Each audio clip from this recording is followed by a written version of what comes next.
In this lesson, we are going to look at multiplying decimals by whole numbers.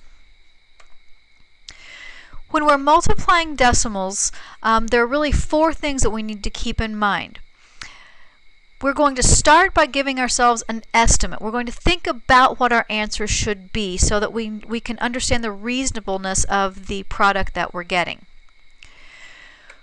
We're going to treat the multiplication problems as if we were multiplying with whole numbers. So really the multiplication process itself does not change when we introduce decimal values. We're then going to count the number of decimal places in our original problem. That will help us determine how many decimal places we should have in our product. So please pause the video for a moment, write down these 4 steps into your notes, and then we will proceed with some examples. All right, in our first example, we're looking at 5 times 25/100ths, or 5 times 1/4. So if you be flexible in your thinking here. Ask yourself, okay, what is 1/4 of 5? And that will be a good place for us to start our estimate. So we'll think about 1/4 of 5, and that's going to be about 1. So we know that the product of our work should be somewhere around 1. Now I'm going to use the commutative property on this because I want my second number that I'm multiplying with to have fewer digits. It makes the process on paper a lot faster. So I'm going to write this problem as 25/100ths times 5. And then I'll think about this as 25 times 5 as I multiply. So I'll do my 5 times 5. Need to carry that 2 into the 10ths place. And 2 times 5 is 10, plus 2 would be 12. And when I count the digits that are to the right of the decimal in the original problem, I see that I have 2 digits in the first number, but I don't have anything but zeros after the 5, so I don't need to worry about that. So I'll place 2 digits to the right of the decimal in my answer.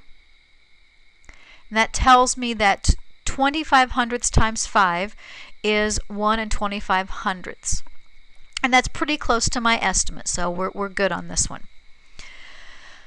On the second example, we're looking at 8 times 4 47/100ths. And so because 4 47/100ths is closer to 4 than 5, I'm going to think about this as 8 times 4.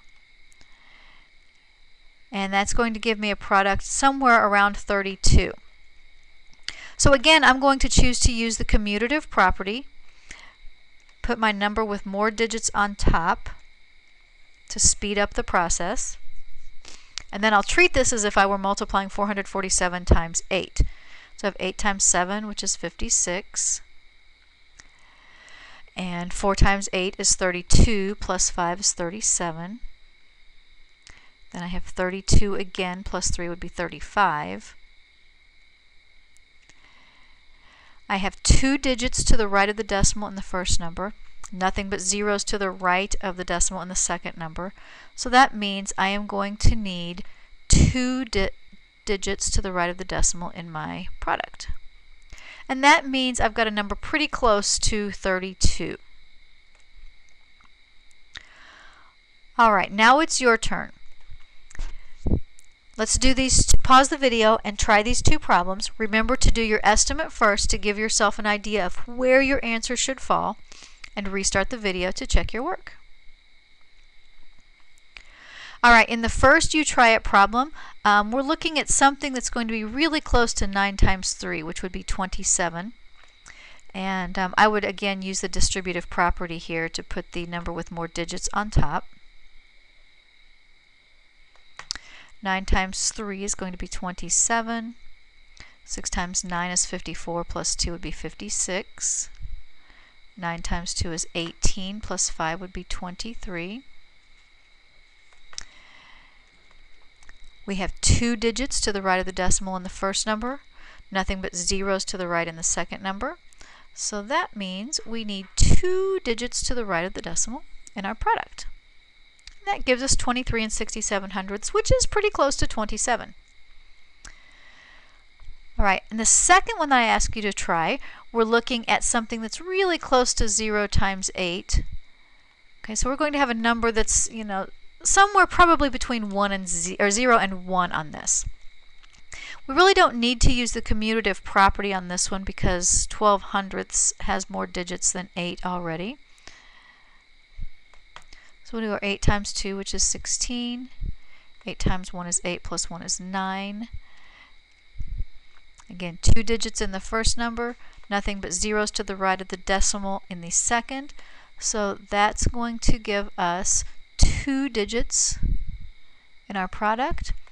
And typically, if you do this and we don't have anything showing in the ones place, mathematicians will write a 0 there just as a placeholder to help draw the reader's attention to that decimal's placement. Before you leave the video, make sure you have a good set of notes, you have all the steps written down, and you've written down any questions that pop into your mind as you went through this lesson.